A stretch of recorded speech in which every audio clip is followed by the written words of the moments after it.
લઉં છું કે હવે ભાજપને ગુજરાતને વધુ બરબાદ કરવા નહીં દઉં।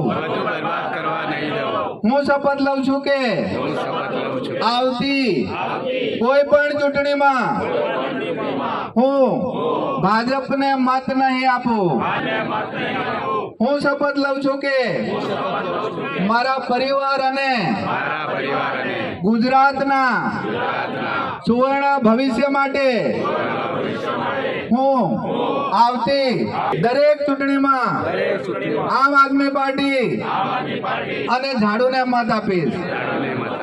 હું માનું છું કે આમ આદમી ઈમાનદાર અને દેશભક્ત પાર્ટી છે અને હું આમ આદમી પાર્ટીનો કદી નહીં છોડું। ભારત માતા કી, ભારત માતા કી, ભારત માતા કી।